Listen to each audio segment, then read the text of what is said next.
Good evening po mga YouTube and internet friends. Meron akong airgun, panibagong for sale, airgun, tactical hammer type, detachable buttstock. So, ito siya. Meron ng problema sa paint dito. Medyo natanggal na, kaka-swing.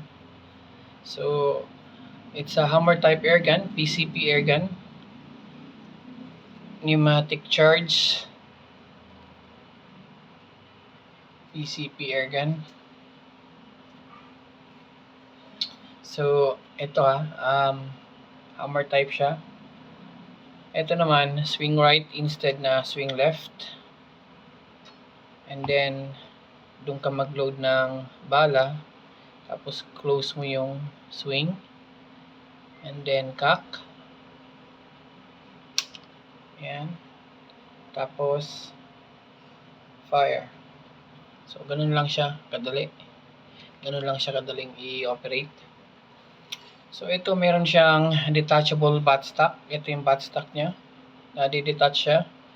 Ito meron lang siyang bolt dito. Luwagan mo lang. Ilang ikot lang. Tatanggal na.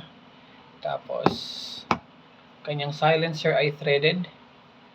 Para pag tinanggal mo yung buttstock niya at yung threaded silencer niya, madali lang siyang i-transport. Ilagay sa mas maiksing bag.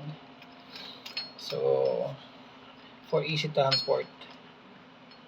Tanggalin ko lang yung silencer sandali ha. Yan. Tapos, meron siyang 0.5 liters capacity na tangke. Regulated to 1,400 PSI. Tapos, meron siyang kasamang scope na BSA 4-16. Yan. Ito yung buttstock niya. So, pag ikakabit mo lang, yan, tapat mo lang sa butas yung bolt. Then, higpitan. Yan. Tibay na siya.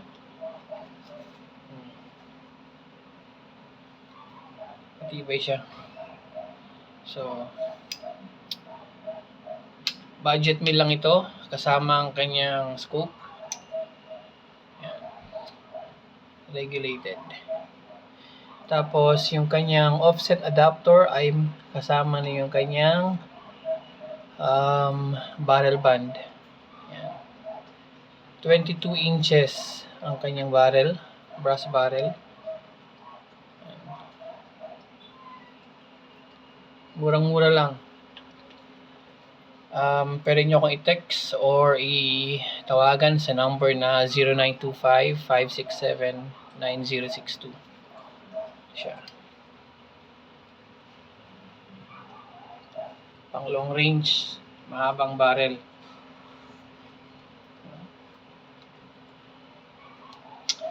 Ang next video ko nito ay accuracy test. Upload ko next week.